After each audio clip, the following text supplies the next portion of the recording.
نبی پاک صلی اللہ تعالیٰ علیہ وسلم ہو یا حضور سید عالم صلی اللہ تعالیٰ علیہ وسلم سے قبل آنے والے تمام انبیاء، ان کا احترام بھی کرنا ہے، ان سے پیار بھی کرنا ہے، ان کی عقیدت بھی کرنی ہے، لیکن جو ان کے آنے کا مقصد ہے اس مقصد کو کبھی فراموش نہیں کرنا، کیونکہ جو قومیں مقاصد سے ہٹ جاتی ہیں نا وہ اصل سے ہٹ جاتی ہیں۔ اللہ کریم نے قرآن مجید میں فرمایا وَمَا أَرْسَلْنَا مِن رَسُولٍ إِلَّا لِيُطَاعَ بِإِذْنِ اللَّهِ، اللہ نے جو رسول بھی دنیا میں بھیجا ہے نا اس لیے بھیجے ہیں کہ اللہ کے حکم سے ان کی اطاعت کی جائے۔ رسولوں کے آنے کا مقصد یہ ہوتا ہے کہ رسولوں کی اطاعت کی جائے۔ تو اگر کوئی اصل ہی بھول جائے کہ وہ کس مقصد کے لیے آئے تھے، ایک قرآن پاک نے دوسرے مقام پر حضور کے آنے کا مقصد بیان کیا ہے، فرمایا وَدَاعِيًا إِلَى اللَّهِ بِإِذْنِهِ وَسِرَاجًا مُنِيرًا، ہم نے محبوب کو رب کی طرف بلانے والا بنا کے بھیجا ہے،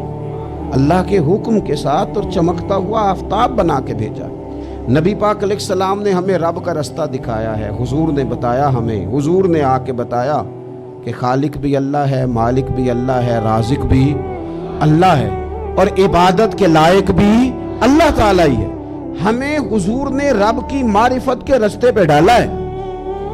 حضور کے غلاموں کبھی نبی پاک کا دیا ہوا یہ سبق نہ بھول جانا، عبادت کے لائق صرف اللہ کی ذات، ہمیں اپنی ساری توجہات کا مرکز اللہ تعالیٰ کو بنانا ہے۔ یہ ہمیں ہمارے رسول پاک صلی اللہ تعالیٰ علیہ وسلم نے سبق دیا۔ حضور علیہ السلام نے ہمیں یہ سبق دیا کہ یہ توحید تمہیں مضبوط کر دے گی، بھروسہ اللہ پہ کرنا،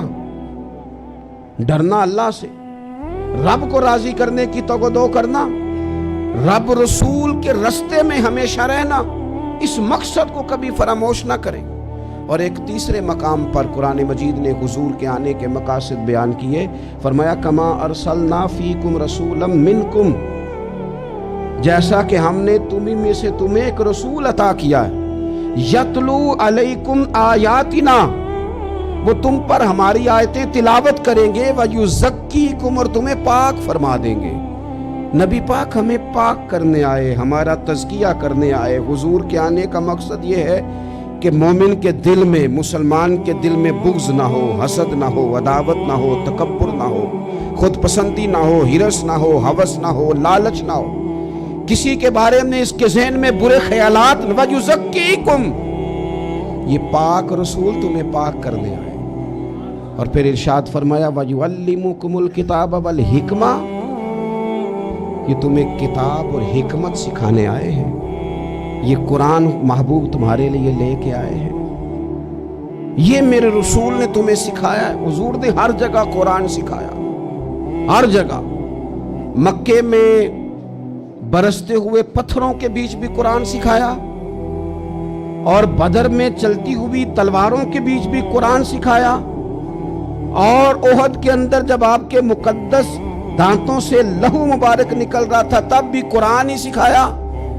تبوک میں بھی قرآن ہی پڑھتے رہے، اور فتح مکہ پر بھی میرے رسول کریم قرآن پاک کی تلاوت ہی کرتے رہے۔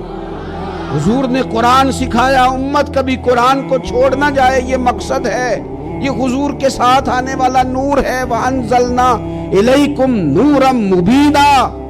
کبھی قرآن کو بھول نہ جانا، لیکن میری کتاب نہیں، وَيُعَلِّمُكُمُ الْكِتَابَ وَالْحِكْمَةَ، تمہیں کتاب بھی سکھائیں گے اور دانائی بھی سکھائیں گے۔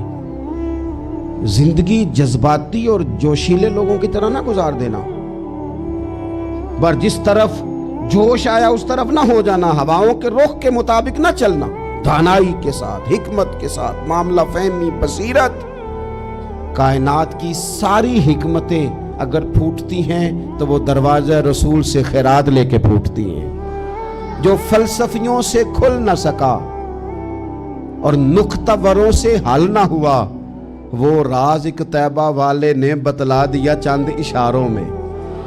نبی پاک علیہ السلام نے حکمت سکھائی، حضور سے دانائی سیکھے، حکمت سیکھے۔ وَيُعَلِّمُكُمْ مَا لَمْ تَكُونُوا تَعْلَمُونَ، اور میرے محبوب تمہیں اس چیز کا علم دیتے ہیں جس کا علم تمہارے پاس نہیں تھا۔